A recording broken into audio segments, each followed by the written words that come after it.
시편 12편 개역개정입니다. 여호와여 도우소서. 경건한 자가 끊어지며 충실한 자들이 인생 중에 없어지나이다. 그들이 이웃에게 각기 거짓을 말하며 아첨하는 입술과 두 마음으로 말하는도다. 여호와께서 모든 아첨하는 입술과 자랑하는 혀를 끊으시리니 그들이 말하기를 우리의 혀가 이기리라. 우리 입술은 우리 것이니 우리를 주관할 자 누구리요 하미로다. 여호와의 말씀에 가련한 자들의 눌림과 궁핍한 자들의 탄식으로 말미암아 내가 이제 일어나 그를 그가 원하는 안전한 지대에 두리라 하시도다. 여호와의 말씀은 순결하며 흙 도가니에 7번 단련한 은 같도다. 여호와여 그들을 지키사 이 세대로부터 영원까지 보존하시리이다. 비열함이 인생 중에 높임을 받는 때 악인들이 곳곳에서 날뛰는 도다. 아멘. 메시지 성경입니다. 하나님 서두르소서. 주님의 손길이 절실합니다. 마지막 남은 의인마저 쓰러지고 의지했던 친구들도 떠나고 없습니다. 거짓말이 모국어가 된 듯 번지르한 입술에서 거짓말이 흘러나옵니다. 한 입으로 두 말을 해댑니다. 저들 얼굴에서 입술을 베어 버리소서. 나불대는 저 입에서 혀를 뽑아 버리소서. 우리가 말로 구워 삼지 못할 자 누구랴. 세치 혀로 하지 못할 일이 무엇이랴 하며 떠드는 소리 더는 못 듣겠습니다. 가난한 이들의 오두막과 집 없는 이들이 신음하는 캄캄한 골목길을 향해 하나님이 말씀하신다. 내가 더는 못 참겠다. 이제 가서 저 가련한 이들의 가슴 속 응어리를 풀어주리라. 하나님의 말씀은 순전한 말씀, 도가니불로 7번 정련한 은과 같구나. 하늘에서처럼 땅에서도 순전하도다. 하나님, 저들의 거짓말에서 우리를 지켜주소서. 거짓말로 우리를 사냥하는 저 악한 자들, 거짓말로 이름을 떨치는 저 악인들에게서 우리를 지켜주소서. 아멘. 시편 12편에서는 크게 두 가지 대비되는 말들을 묵상해 보시기 바랍니다. 그 첫 번째는 거짓말하고 아첨하고 또 부정하고 왜곡하는 말, 이것을 대적들의 말이라고 부르는데 마귀 말이죠. 세상적이고 정욕적입니다. 그래서 거짓말하고 아첨하고 부정하고 왜곡합니다. 집에서도 보면은 같은 말을 해도 왜곡하는 말이 있죠. 거짓말은 아닌데 결국 거짓말입니다. 어려서부터 우리 자녀들에게서 그런 것이 보이면 옛날 부모님들은 아주 혼을 내셨는데 요즘은 어떤지 모르겠습니다. 기독교인 가정은 그런 부분에서 정확한 말, 정직한 말, 예스, 노를 분명히 하는 그러한 말, 이것을 강조를 하는 것이죠. 이렇게 될 것 같이 생각된다고 다른 사람들이 얘기하는데 나는 잘 모르겠다. 그게 무슨 말이에요? 내일도 주일날 교회 오셔서 가만히 들어보십시오. 그래서 결국은 우리가 할 건 네 말이냐 이 소리입니다. 아니 남이 그러던데 그럼 남의 말이냐? 아니 내 말이야 이럽니다. 기독교인들조차 말을 정직하게 안 합니다. 예스, 노가 분명치가 않죠. 왜요? 내가 손해볼까 봐. 손해보면 어떻습니까? 기는 기, 아닌 건 아니죠. 예수님 그것 때문에 십자가 지신 거 아닙니까? 반면에 오늘 시편 12편에서는 순전한 말, 진실한 말, 그리고 역사의 말, 그리고 무엇보다도 기록된 말, 이것을 대비시킵니다. 우리는 이것을 하나님 말씀이라고 하죠. 부모로서 자녀에게 하는 말이 하나님 말씀처럼 되면 얼마나 좋겠습니까? 여기에 묘수가 있습니다. 그렇게 될 수 있는 길이 있습니다. 무엇입니까? 자녀에게 내가 묵상한 하나님 말씀을 전해주는 것이죠. 내가 여지껏 부모로부터 배우고 학교로부터 배우고 군대에서 배우고 사회생활하면서 살아남은 그런 말로 하는 게 아니고 오늘 묵상한 하나님 말씀으로 하나님 말씀 마태복음, 마가복음, 누가복음, 요한복음 몇 장 몇 절에 보니까 이렇더구나. 우리 이 말씀대로 살자 하면 그 말이 내 말인데 그 말이 하나님 말씀이 되고 그 말이 하나님 말씀이면 그 말이 우리 자녀들 마음판에 기록이 되고 그 말이 역사가 되고 그 말이 순전하고 그 말이 기쁨이 되고 그 말이 정직한 말이 되어서 사람이 살아나고 관계가 살아나고 인생이 살아나고 결국은 천국이 살아난다 하는 것입니다. 분명히 하자는 거죠. 기독교인들이 왜 이렇게 되느냐? 말을 잘 안 해서 그래요. 정확하게, 정직하게. 뭐 사람이 실수할 수도 있죠. 뭐 잘못했습니다 그러면 되는 거죠. 잘한 거면은 겸손하게 아유 하나님께서 이렇게 하셨습니다. 우리 아이가 잘했으면은 아유 모두 다 하나님께 영광이죠. 어떻게 될지 어떻게 합니까? 살아봐야 알죠. 하지만 그저 기도할 뿐입니다. 다 반대로 살잖아요. 하늘도 알고 땅도 알고 나도 아는데 번연히 거짓말하고 더구나 목사 장로로 그러고 그러니까 사는 게 힘들어지죠. 우리 예수님 십자가 중앙고통 지신 부분들 우리 교회에서 지난 몇 주간 쭉 묵상했습니다만 분명하게 말씀하실 때 말씀하시고 대꾸할 필요가 없으면 대꾸도 안 하셨어요. 그런 사람이 제일 무섭잖아요. 죽으면 되지. 그리고 감사하게도 우리가 사는 이 나라에서 누가 우리 몸을 건드리겠어요. 그랬다간 큰일 납니다. 남자들도 그렇고 여성들도 그런데 뭐가 두렵냔 말이에요. 근데 왜 거짓말하냔 말이에요. 아 거짓말 아니야. 거짓말이에요. 정직한 말이 아닌 건 거짓말이에요. 모르는 말 하는 건 거짓말이에요. 아는 것만 얘기하라고요. 요즘 같은 세상에 박사학위 10개 가졌어도 진짜 몰라요. 세상이 하도 빨리 변해서. 그러면 내가 아는 것만 얘기하라고요. 근데 그 아는 게 하나님 말씀이면 오죽 좋겠느냐 그겁니다. 그랬을 때 그런 차원에서 오늘도 오늘 일단은 말 조심해야 되겠다. 우리 주님 나 위해서 중앙고통 씌었는데 이 말이 문제라고 시편 12편에서 말씀하시는구나. 아는 것만 얘기하겠다. 아는 것만. 내가 만약에 사실을 해석한다면 확실한 것만 얘기하겠다. 이 얘기 말 전하지 말고요. 그러면 교회가 깨끗해지고요. 가정이 깨끗해집니다. 우리 자녀들이 살아나고 그리고 우리가 다시 갱생하면서 승리할 수 있을 것입니다. 오늘도 승리의 삶을 사시기를 예수님 이름으로 축복합니다. 여호와여 구원하소서라는 시편 기자의 첫 마디에 기도 내용이 모두 들어 있습니다. 어려움에 처해 구조를 요청할 때는 일단 긴 말이 필요 없죠. 도와주세요. 외치면 됩니다. 시편 기자는 지금 어려움에 처하여 하나님께 호소하고 있습니다. 그는 하나님을 구조자로 의지하고 있습니다.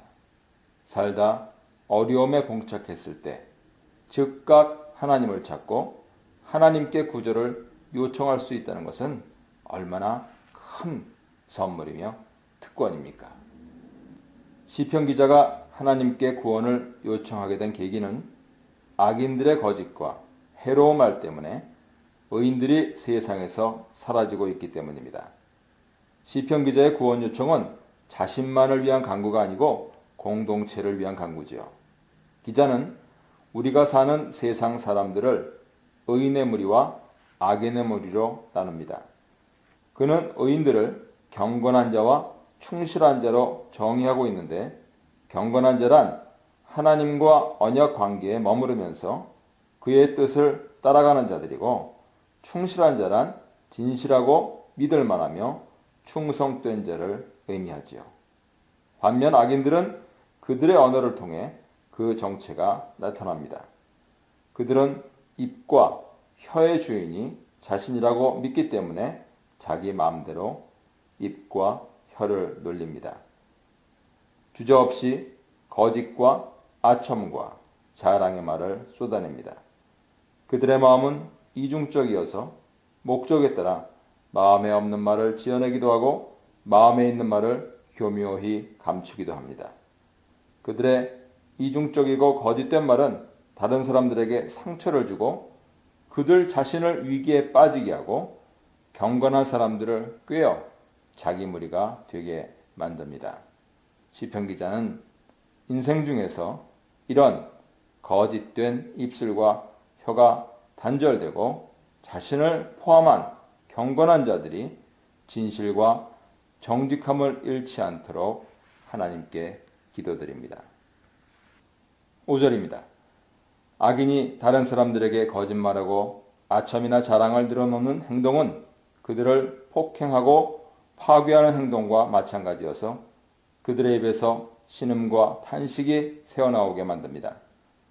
하나님은 언어로 폭행당하여 신음하는 자들에게 말로 위로해 주시고 구원을 약속해 주시고 그 상처를 치유하십니다.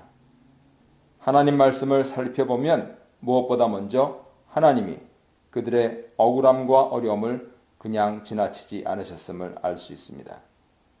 하나님은 그들이 악인의 거짓과 폭언으로 인해 억압당하고 기쁨과 평안을 빼앗겨 궁핍을 느끼며 한숨과 탄식으로 지내는 것을 보셨습니다. 그래서 하나님은 이제 행동을 개시하시겠다고 말씀하시며 그들을 악인의 폭행과 신음에서 떠나 안전함을 누리도록 구하시겠다고 약속하십니다. 즉 그들이 억압받고 빼앗겼던 자유와 기쁨과 치유를 주시겠다는 약속이죠. 이 안전함은 내가 생각하고 원하는 안전함이 아니고 하나님이 원하시는 안전함이라고 합니다. 이보다 더 나은 안전함이 세상 어디에 있겠습니까? 사랑과 보호가 가득한 하나님의 이 약속은 3절에 나오는 악인의 거짓과 위선에 대한 하나님의 가차없는 심판의 말씀과 대조를 이룹니다. 하나님은 인생을 살피시고 그의 행위에 따라 가장 필요한 것을 채워주시고 마땅한 판결을 내리십니다. 악인의 말은 자기 마음대로 더하고 뺀 것이 많고 마음과 말이 서로 달라서 더럽고 추악하지만 하나님 말씀은 정결하고 깨끗합니다. 시편 기자는 하나님 말씀의 정결함이 마치 뜨거운 불에 은을 7번이나 집어넣어 불순물을 다 제거하여 만든 순은과 같이 100% 정결하고 순결하다고 설명합니다. 히브리어에서 7이라는 숫자는 완전함을 의미합니다. 용광로에 7번을 넣어 정지한 은이라는 것은 어떠한 찢기도 남아있지 않다는 뜻이죠. 완전히 정화된 순은과 같이 하나님 말씀에는 어떠한 더러움이나 거짓이나 악의 찌꺼기가 없습니다. 시편 기자가 정죄된 은을 예로 든 것은 독자로 하여금 정결함에 대한 이해를 돕기 위한 목적이지 하나님 말씀도 은처럼 정죄되어야 함을 뜻하지 않습니다. 이와 같이 정결한 하나님 말씀은 하나님의 마음과 일치하지요. 악인들은 그들의 마음과 말이 각각 따로 놀지만 하나님 마음과 말씀은 항상 일치하므로 악인의 말로 인해 상처받은 자들에게 하나님이 약속하신 바는 그대로 이루어집니다. 이 정결한 하나님 말씀은 단순히 오들의 약속뿐 아니고 우리에게 주신 성경에 기록된 모든 말씀에도 적용되지요. 하나님 말씀이 이토록 정결하듯이 하나님을 믿고 사랑하는 우리 성도들도 정결하고 순결한 언어를 사용하도록 노력해야 합니다. 우리 말과 그 말의 원천인 우리 마음을 용광로에 7번이 아니라 100번, 1000번이라도 집어넣어서 계속해서 불순물을 걸러내야 합니다. 시편 기자는 이제 하나님을 마주 대하여 입을 엽니다. 여호와여, 당신이 그들을 지켜주소서. 이 새들로부터 각 사람을 영원까지 보존하여 주소서. 말로 인한 상처로 아픔과 눌림과 신음에서 지키시고 고쳐주실 수 있는 분은 하나님뿐입니다. 가시나 유리에 찔린 상처는 그것들을 빼고 그 자리를 소독하고 약을 바르거나 꿰매면 낫지만 거짓과 폭언으로 멍들고 골문 상처와 울분은 하나님만이 완전하게 치유하실 수 있습니다. 사람의 위로와 약속도 어느 정도 치유를 가져올 수는 있지만 진정하고 완벽한 치유는 하나님에게서 옵니다. 하나님께서 아프고 고른 부위를 위로의 말로 감싸시고 그의 정결한 약속의 말씀으로 발라 우리 마음에 위안과 평안과 기쁨을 주실 때 비로소 우리는 완전한 치유를 맛볼 수 있습니다. 이러한 하나님의 세심한 보호와 치유는 각 사람에게 일일이 적용되며 우리가 살고 있는 이 세대뿐 아니라 앞으로 올 세대까지도 영향력을 미칩니다. 하나님의 정결한 말씀을 의지하고 그의 보호 아래 있을 때 정직을 말하며 두 마음이 아닌 한 마음을 품는 자들이 인생 중에 늘어날 것입니다. 8절입니다. 하나님께 자신과 경건한 자를 보호해달라 간청한 이유는 악인들 때문입니다. 악인들은 멀리 있지 않고 우리 주변에 있으며 동서남북 어디에나 있습니다. 사회 안에서 그들의 영향력은 큽니다. 그들은 거짓과 위선과 폭언 등을 일삼는 비열한 자들이므로 사회에서 인정받지 못하고 설 자리가 없어야 될 것 같은데 현실은 그와 반대인 경우가 허다하지요. 시편 기자는 이런 상황을 보고 그들에게 돌아서서 손가락질하며 욕하거나 치밀어 오르는 화를 못 이겨 발을 구르거나 책상을 치거나 또는 그들에게 폭력을 행하지 않습니다. 그는 악인의 악한 말과 행동이 자기에게 영향력을 끼치지 않도록 자신을 방어할 줄 아는 지혜로운 자입니다. 안갚음은 하나님이 원하시는 바가 아니고 안갚음의 말과 행위는 하나님과 사람 앞에 죄를 지을 가능성이 높기 때문임을 잘 알고 있습니다. 그러므로 기자는 보복하려는 마음을 내려놓습니다.